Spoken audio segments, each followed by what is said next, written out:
Salut à tous et bienvenue sur la séance de Badjoss. Aujourd'hui, on va parler de Mission Impossible Fallout, film réalisé par Christopher McQuarrie qui nous a fait précédemment Jack Reacher, et Mission Impossible 5, donc le Mission Impossible précédent Rogue Nation. Et McQuarrie a la spécificité aussi d'être un scénariste et nous avait fait aussi le scénario d'Usual Suspect dans les années 90 qui était juste un bijou de scénario et je vous encourage vraiment à aller voir si vous ne l'avez pas vu. Donc ce Mission Impossible Fallout, ça raconte l'histoire d'Ethan Hunt, toujours lui, qui suite à l'échec d'une mission, se voit faire une course contre la montre pour justement un petit peu réparer l'erreur de sa mission échouée, donc il s'entoure de sa bande habituelle, de son équipe, pour faire face à cette menace et pour rattraper sa mission échouée. En gros, c'était juste génial. Franchement, c'est le meilleur film de l'été, ça j'en suis persuadé, et je pense qu'on a là le film d'action de l'année, très clairement, voire même de ces 4-5 dernières années, très certainement. Et c'est mon Mission Impossible préféré. Alors, précédemment, c'était donc le 5, qui était déjà fait par McQuarrie. Je suis pas un grand fan de Mission Impossible dans son ensemble, mais le 5, j'avais adoré. Et là, on a encore monté d'un cran. Et là, j'adore. Il était juste super. Donc, on va rentrer un petit peu en détail là-dedans.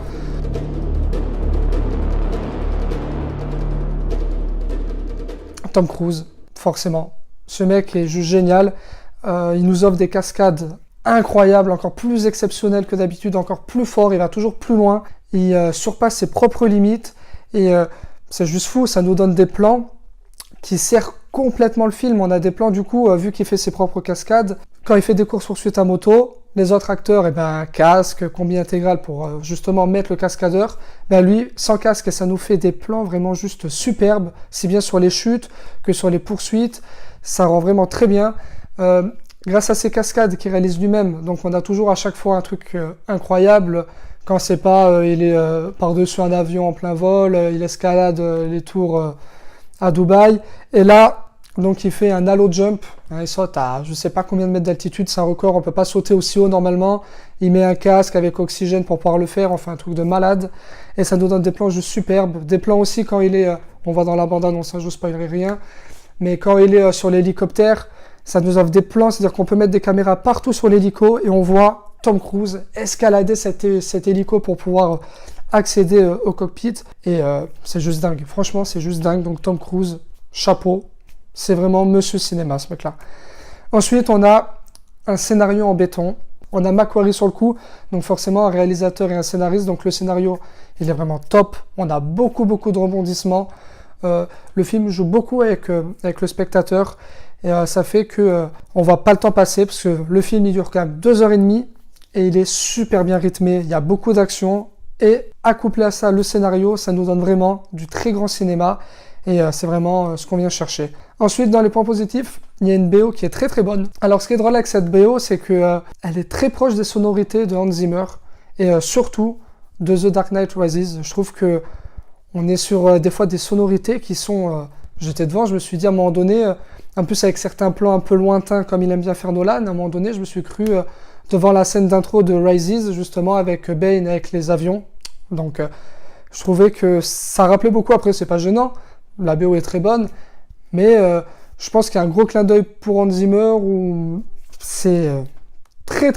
On est fan d'Hans Zimmer, on adore la BO, je suis fan d'Hans Zimmer, donc j'ai adoré la BO, forcément. Ensuite, Henry Cavill. Alors Henry Cavill, je suis pas un fan de base, même si je le trouve très bon dans Superman, je trouve qu'il a vraiment le physique pour faire Superman, donc c'est pas trop par rapport à ça, mais je trouve un peu fade de base. Et là, je trouve que il est vraiment très bien dans son rôle. La moustache, ça fait beaucoup, donc ça faisait un peu polémique par rapport à Justice League, parce qu'il lui a enlevé sa moustache et... du coup, ça donnait des effets dignes de Snapchat. Donc là, du coup, ça valait le coup de garder la moustache et se faire enculer Justice League. De toute façon, c'est pourri.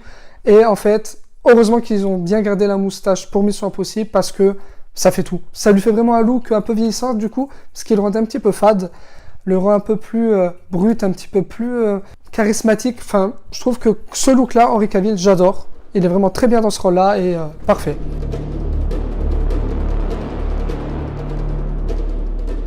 Et en point négatif, un petit peu, là j'ai un énorme problème, c'est que je n'en trouve pas. Alors, pas que le film soit parfait, pas que ce soit... mais pas loin en fait. J'arrive pas à lui trouver un point négatif, alors pas de point négatif, voilà. Il n'y a rien qui m'a choqué, il n'y a rien qui m'a déplu, j'ai aimé tout du début à la fin.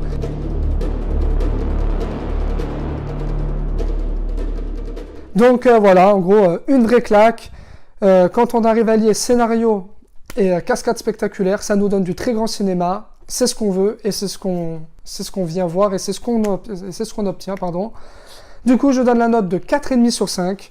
Alors vous allez me dire pourquoi pas 5 sur 5 vu que tu ne trouves pas de défaut, parce que pas 5 sur 5. 4,5 sur 5, c'est déjà énorme. Ça sera un de mes films préférés de l'année. Il sera dans mon top 5, je pense, j'en suis certain. Donc voilà, allez vraiment voir ce Mission Impossible. Même si vous n'aimez pas les films d'action de base, même si vous n'aimez pas les Missions Impossibles, je pense que celui-là va réconcilier tout le monde parce qu'il est vraiment juste dingue. Voilà.